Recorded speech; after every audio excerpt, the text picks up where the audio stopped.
All right, Jenny. Yes. Jenny, where'd you grow up? Where are you from originally?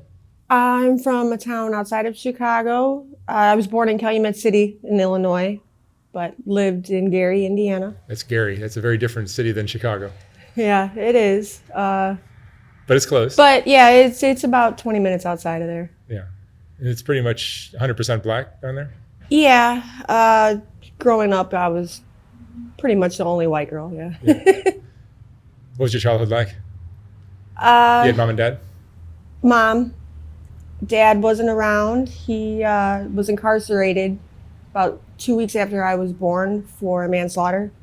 He was a very racist man, from what I was told in his past. And he was in a bar. He thought a black man stole his coat when he went to the bathroom. He waited for the man to go outside and he beat him to death. Later, finding out that his coat was sitting on the bar stool the whole time.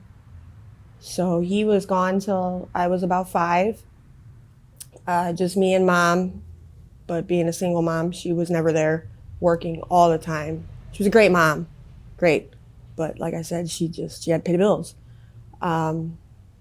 Spent a lot of time with babysitters, little houses, dirty houses, lots of kids. The first babysitter was great.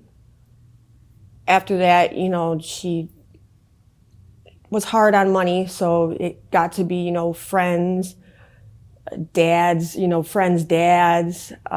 That's kind of when the molesting started. I was never raped. I was molested in every other way that you could be molested, though, by 3 different men.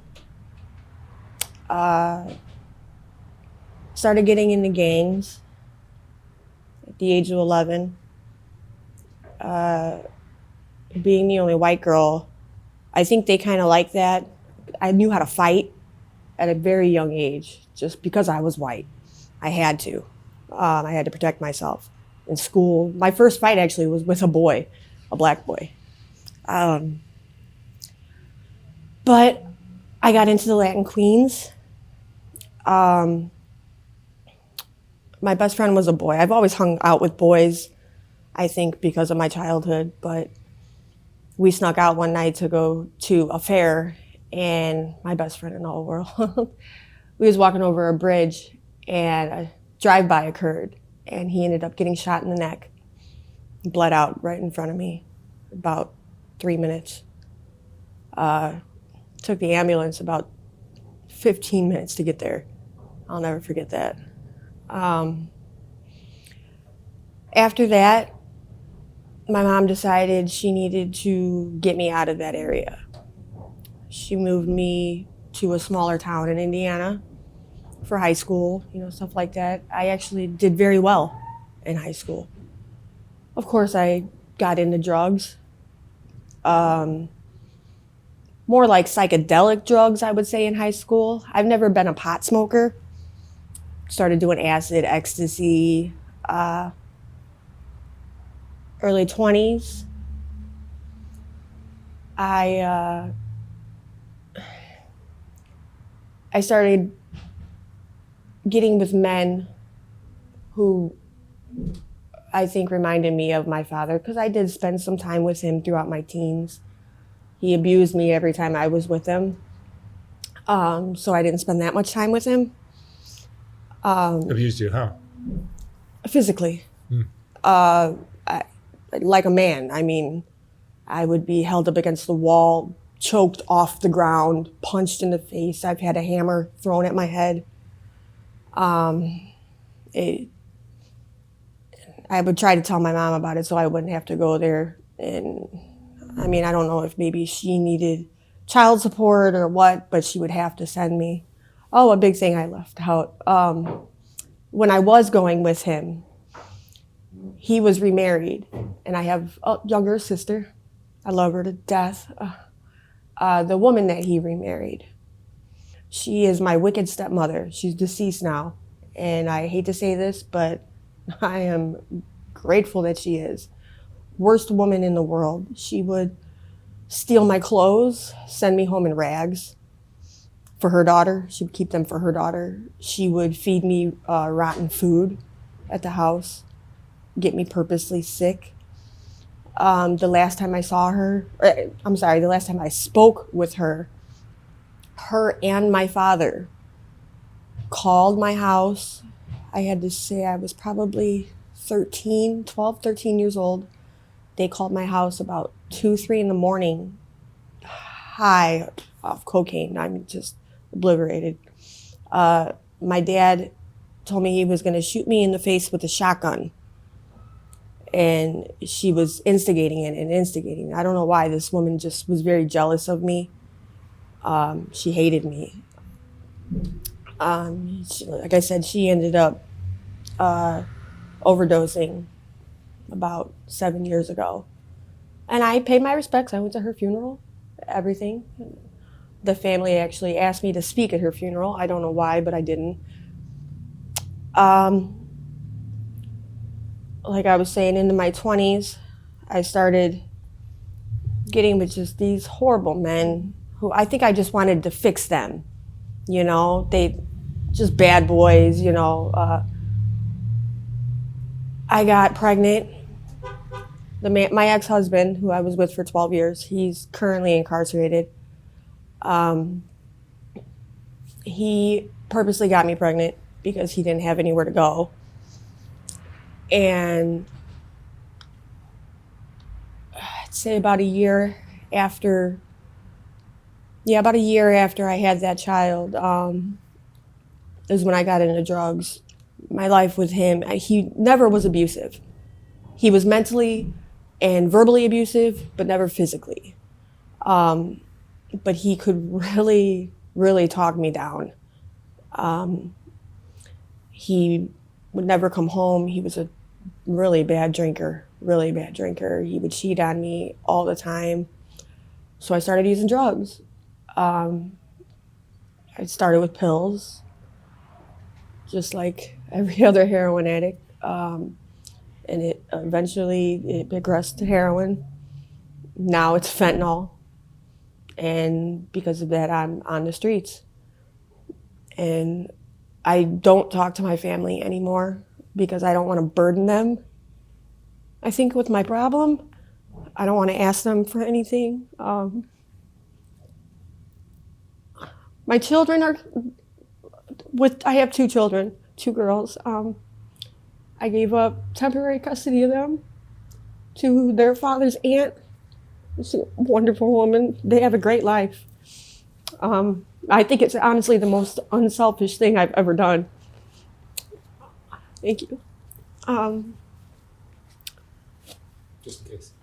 But yeah, that's my biggest regret, that I don't talk to anybody anymore. I'll talk to my kids every once in a while on Facebook, but my mom, she was always my best friend, always. And when I started doing heroin, I got really ashamed and just went off on my own. And, you know, she, when I got pregnant with my first daughter, my mom got pregnant too. We found out the same day that we were pregnant. She was 43. So my younger sister and my daughter are 2 weeks apart. And because I don't talk to my mom, they don't even talk, the 2 girls.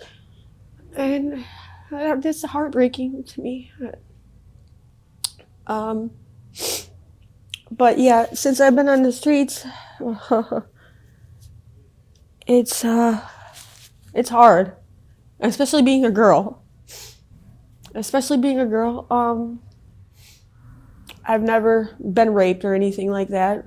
I've been beaten, though. I've been kidnapped. I had a man in Kaima City, actually. I ended up back there. I had a man lock me in his basement for 3 weeks.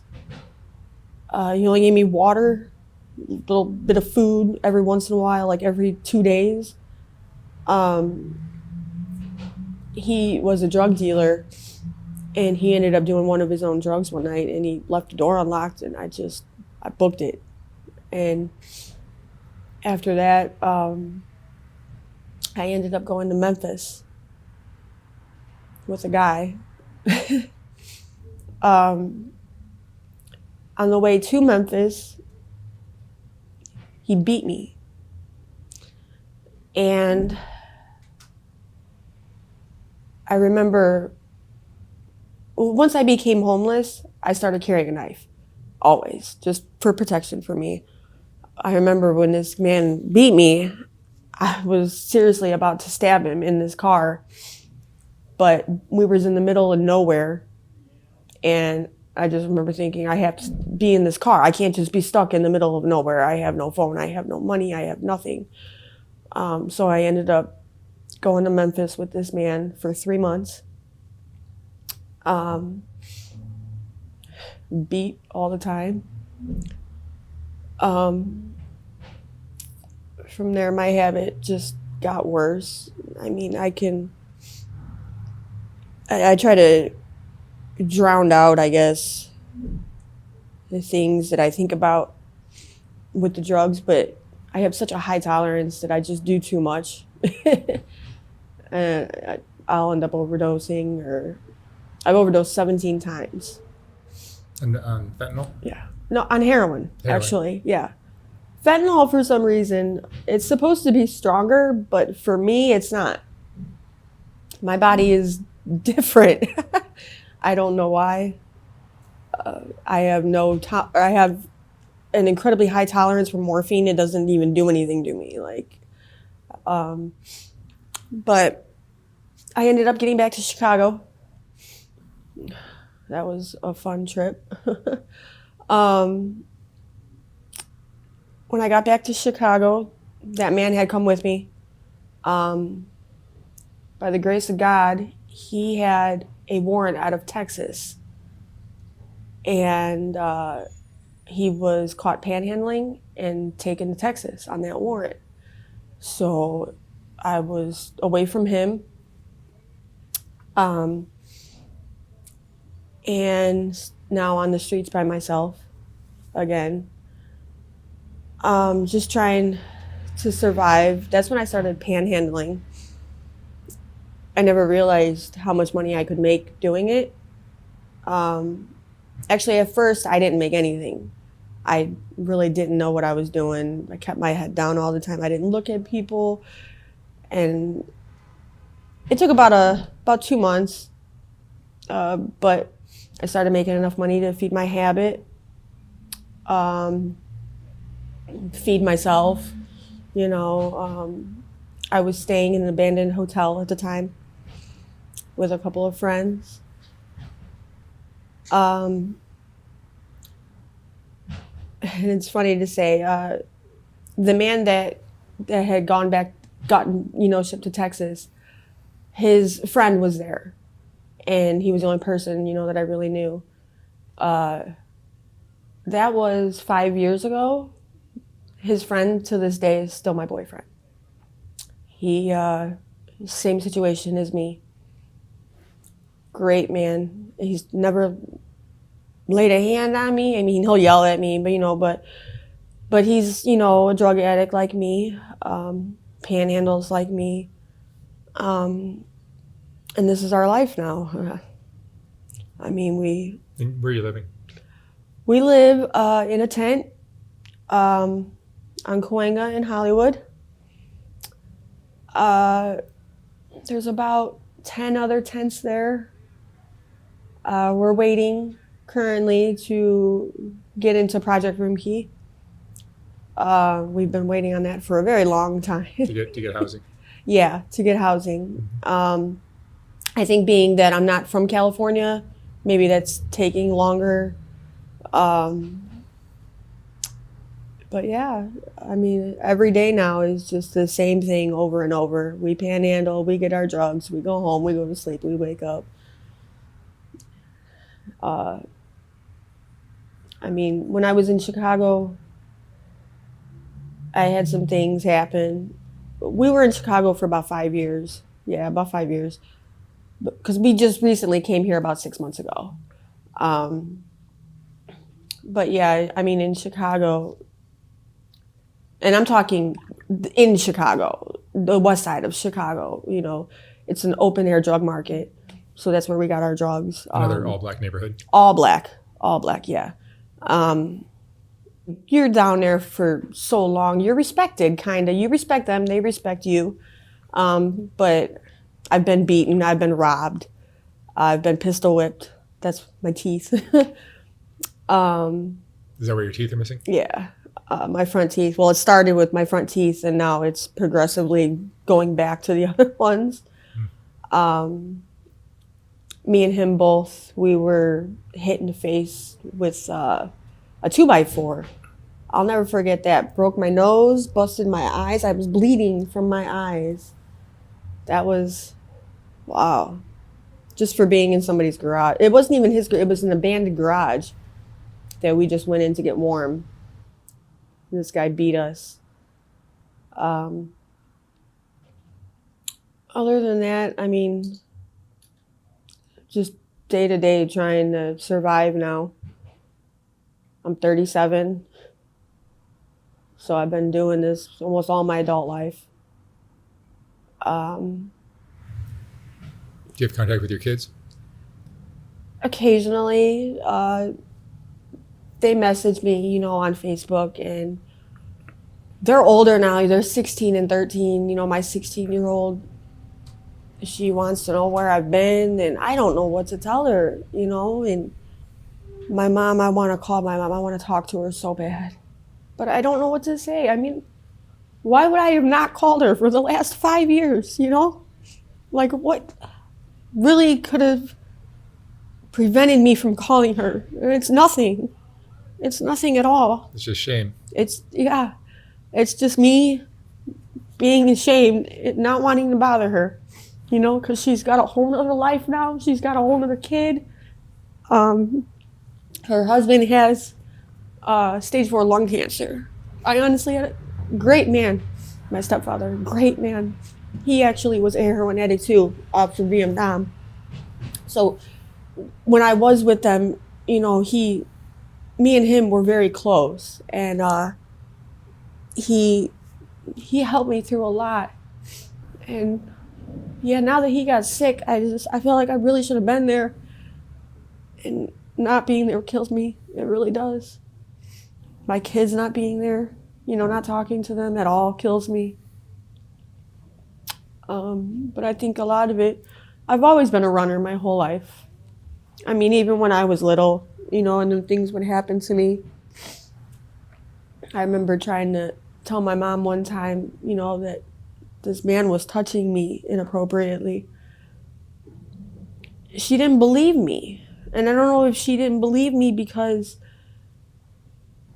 she needed me to have somewhere to go, or because it was her friend's dad, or what, but nothing ever came of it, and I had to keep going back there to it. And then my aunt married this man who started touching me and my sister, and that never came out, till we were like 18, and nobody ever believed us. And so I think I just finally, said screw it and just stopped, kept it all to myself. Even to this day, people really don't know my story. They don't know what I've been through. And I really don't like talking about it, because if it does, it makes me emotional. Do you feel like that was the biggest factor in your current situation? Oh, yeah. Going through all that? Yeah, definitely. It changes a woman forever, doesn't it? It changes a person forever. Yes, it does. It does. And it's crazy. The simplest little horrible memories that I have. My very first memory that I remember was my mom was dating this man. I don't know if she had a thing for prejudiced men or what, but this man was prejudiced too. She bought me, I had to be 2 years old. When I asked her, that's what she said. I was probably about 2. She bought me a Malibu Stacy Barbie or something like that, but the Barbie was really tan. And this man thought that the Barbie was black. and he snapped it in half right in front of me. It was like my very first toy ever, you know, because we didn't have money ever. You know, she worked at a pizza place. She still does till this day, actually. She owns it now, actually, though. But, you know, just little things like that. My memories, they're all just very morbid and disturbing, and I don't have too many happy memories. Especially, yeah, once my dad got out of prison, you know, and I started having to spend that little time with him, and the stepmother issues and the gang life. The gang life, I'm really glad I didn't get that much into, because I know I would be dead at this point. So I'm glad that, you know, she got me out of there and did what she had to do. You know, she seen that I was taking a path that was going to get me killed, even though this path could get me killed. Yeah. So What's your biggest fear? my biggest fear is dying and nobody knowing that I even died. Just overdosing somewhere. Being put into a plain wooden box. That happens a lot. Mm-hmm. With the drug you're playing around with. Yeah. Especially with how long I've been doing it.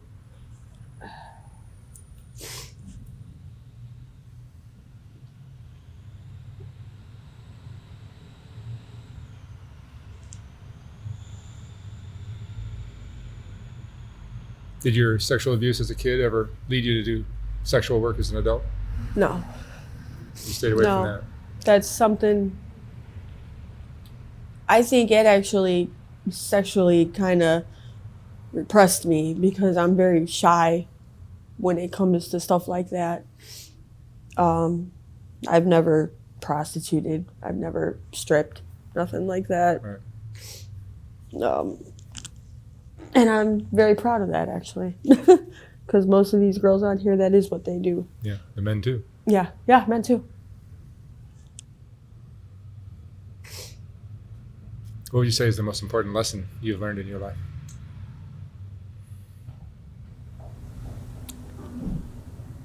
Keep your family close. Because that is my biggest regret. Just keep your family close, because they're really all you have at the end of the day. Because I know I can call my family still to this day, and they would take me back. I don't know if they would forgive me, but, you know, if I was clean and trying to change my life, yeah, they would still be there, you know, where most people, friends and stuff, wouldn't.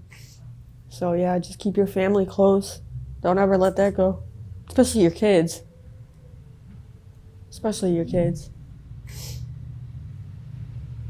What emotions do you go through now? What emotions Now? do you get depressed? Very. I get very depressed all the time. I think it's just because of our lifestyle. It's so repetitive and just the same thing, you know, and it's leading me nowhere. You know, I just wake up every day to do the same thing, to just,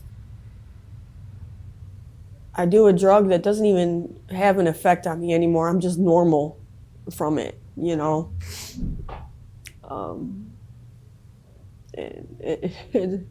It's such a waste of time, such a waste of money. I don't know why I even do it, but I have to. I have to keep myself well. Otherwise, I'm viciously sick. Do you think you'll be on the streets for the rest of your life, or do you see yourself getting away? I hope not. But I'm the kind of person, I think the worst and hope for the best, you know? So I could see myself, honestly, being on the streets till I die, just because it's a way of lifestyle that I've grown used to. You know, everybody hates change, but I don't want to be. I don't want to.